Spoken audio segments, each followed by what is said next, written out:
अस्सलामुअलैकुम। आज हम डिस्कस करेंगे कि एक फ्रीलांस राइटर कितने फेजेस में से गुज़रता है और किस तरह वो विद टाइम तरक्की करता है। So let's get started. सबसे पहला फ़ेज़ फ्रीलांस राइटिंग में काम ढूंढना। फेसबुक पर किसी इंस्टीट्यूशन पर लोकली आप किसी इंस्टीट्यूशंस में आपके कनेक्शंस हों और आप उनसे काम लेके आप किसी न्यूज़पेपर में किसी लोगों को जानते हैं और उनसे काम ले रहे हैं, ब्लॉग्स लिखने का या स्टोरीज़ लिखने का वीकली। इसके अलावा आप लिंक्डइन पर काम ढूंढते हैं और पर्सनल कनेक्शंस पर भी काम ढूंढ सकते हैं। फेसबुक पर किस तरह काम ढूंढा जाता है वो हमने लास्ट वीडियो में डिस्कस किया था। इस फेज़ के अंदर आपको फ़ायदे भी होते हैं और कुछ नुकसानात भी होते हैं। तो सबसे पहले हम इनके फ़ायदे डिस्कस करते हैं। इसमें आपके कनेक्शंस बिल्ड होते हैं, आपको एक्सपीरियंस होता है, आपके पास काम और बढ़ता जाता है। इसके अलावा जो क्लाइंट्स होते हैं जो आपको काम देते हैं वो लोकली होते हैं, इस वजह से उनका टाइम जोन सेम होता है। अगर रात होती है तो अगर क्लाइंट के पास रात हो रही है तो आपके पास भी रात हो रही है। इसके अलावा आपकी अगर कम्युनिकेशन स्किल्स इतनी अच्छी नहीं भी हैं तब भी आपको काम मिल जाता है। कॉन्स को डिस्कस करते हैं। इसमें सबसे बड़ा नुकसान ये होता है कि आपकी पेमेंट बहुत ही मिनिमम होती है और वो आपको PKR, अगर आप पाकिस्तान में हैं, अगर आप इंडिया में हैं तो इंडियन रुपी में आपको पेमेंट मिलती है, जो कि बहुत ही कम होती है। दोस्तों, दूसरे फेज़ में अगर हम जाते हैं तो हमारे पास फ्रीलांस की वेबसाइट्स हैं बहुत सारी, जिसको हमने लास्ट वीडियोस में कवर भी किया था कि किस तरह आप उस पर अपनी सर्विसेज ऑफ़र कर सकते हैं। तो वो सेकंड फेज़ है फ्रीलांस राइटिंग का, जो कि फर्स्ट फेज़ से थोड़ा सा अपग्रेडेड है और बहुत सारे लोग इसी को अपनी करियर ग्रोथ समझते हैं और यहीं तक अपने आप को महदूद रखते हैं। इसमें आप रिव्यूज़ लेते हैं, आपकी प्रोफाइल विद टाइम बढ़ती रहती है और अभी हम कुछ देर में एक साहब की प्रोफाइल देखेंगे भी कि किस तरह उन्होंने $1 मिलियन से ज़्यादा पैसे कमाए और उनका ताल्लुक़ पाकिस्तान से ही है। दोस्तों, इसका फ़ायदा ये होता है कि आपको इंटरनेशनल क्लाइंट्स मिलते हैं, आपको एक्सपीरियंस इंटरनेशनली बिल्ड होता है आपका। इसके अलावा आपका काम मज़ीद अच्छा होता जाता है विद टाइम। आपकी कम्युनिकेशन स्किल्स आपको और अच्छा काम दिलवाती हैं और सबसे मज़े की बात, आपको पेमेंट फ़ॉरेन करेंसी में मिलती है, जो कि ज़्यादातर डॉलर्स, US डॉलर्स या यूरोपियन EU में मिलती है, या आपको ब्रिटिश पाउंड में पेमेंट मिलती है, जो कि पाकिस्तानी रुपी या इंडियन रुपी से कहीं ज़्यादा होती है। इस सेकंड फेज़ में डिसएडवांटेज ये है कि जो क्लाइंट होता है उसका और आपका टाइम जोन मैच नहीं होता। इसका मतलब ये है कि जब आपकी रात हो रही होगी तो USA में वहाँ सुबह हो रही होगी, और अगर USA में सुबह हो रही है तो आपकी रात हो रही है। तो इसमें नुकसान ये होता है कि जब क्लाइंट आपको मैसेज करता है तो आपके सोने का टाइम होता है, और जब आपकी सुबह होती है तो क्लाइंट के सोने का टाइम होता है। तो ये मैनेज करना एक फ्रीलांसर के लिए थोड़ा सा चैलेंजिंग होता है।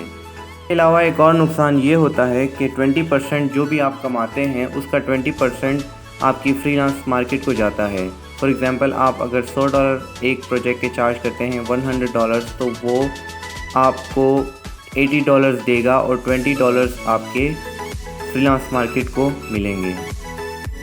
इसमें एक और नुकसान की बात यह है कि अगर आपकी प्रोफाइल पर आपने बहुत मेहनत की है, 5 साल, 3 साल, 4 साल, और फिर अगर कोई क्लाइंट आता है और आपका डिस्प्यूट होता है, तो अगर आप बाय द बुक उसमें अगर आपकी कोई भी गलती होती है तो आपकी प्रोफाइल बैन भी हो सकती है और ब्लॉक भी हो सकती है, अगर आपकी प्रोफाइल किसी भी लेवल पर हो। तो ये एक बहुत बड़ा सेटबैक हो सकता है किसी भी फ्रीलांसर के लिए कि उसकी सालों की मेहनत ज़ाया हो जाए।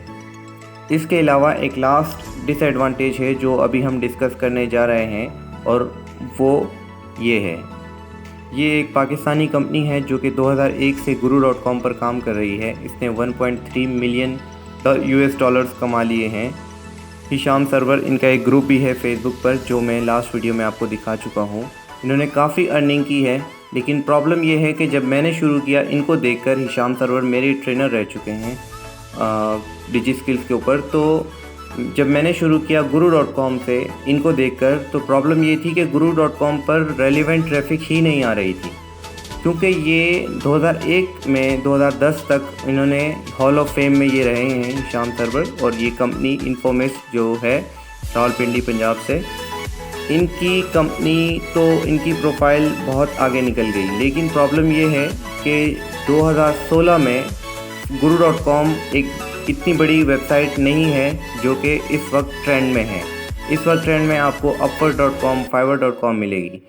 तो प्रॉब्लम ये आती है जब आप अपनी प्रोफाइल बिल्ड करते हैं, अपना पोर्टफोलियो, अपने रिव्यूज़ जमा करते हैं, और वो website with time trend change हो जाए और दूसरी वेबसाइट ट्रेंड पकड़ ले, तो आपके लिए वो प्रोफाइल एक तरह से आप ट्रैफिक लूज़ करते हैं और आपका बिज़नेस लॉस होता है।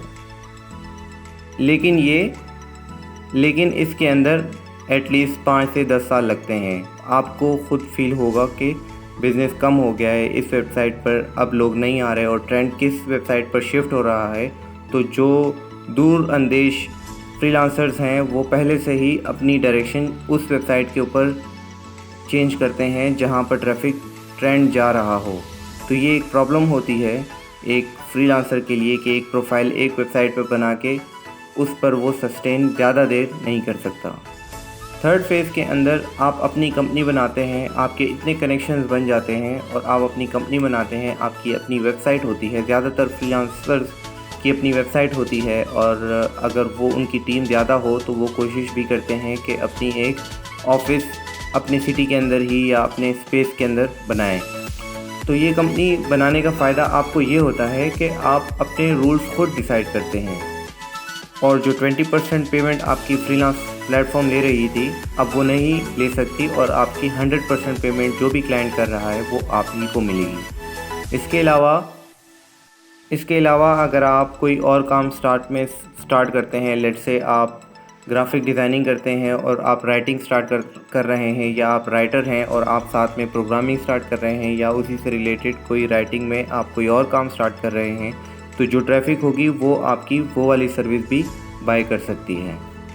इसका नुकसान ये है कि आप जब फ्रीलांस मार्केट के ऊपर सेकंड फेज़ में काम कर रहे थे तो फ्रीलांस मार्केट में ही ज़्यादातर आपको क्लाइंट्स मिल रहे थे।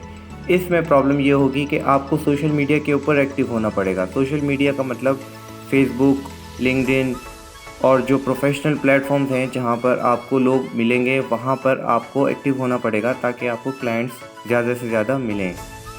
आपको मेहनत काफ़ी ज़्यादा करनी पड़ेगी, और शायद आपको वेब डेवलपमेंट की या वर्डप्रेस की या विक्स की स्किल्स भी रिक्वायर्ड हों, जो कि एक एडिशनल स्किल्स हैं। इसको आप एडवांटेज में भी ले सकते हैं और डिसएडवांटेज में भी। और चूँकि ये एक अलहदा बिज़नेस होगा तो इसमें आपको पूरी एक टीम चाहिए होगी जो वेबसाइट मैनेज करे, जो मार्केटिंग करे, जो आपकी एसईओ देखे, जो आपकी सारी चीज़ें कम्प्लीटली देखे। तो ये आप अकेले कर नहीं पाएंगे और आपको एटलीस्ट 2 से 3 लोगों की ज़रूरत पड़ेगी। Thank you.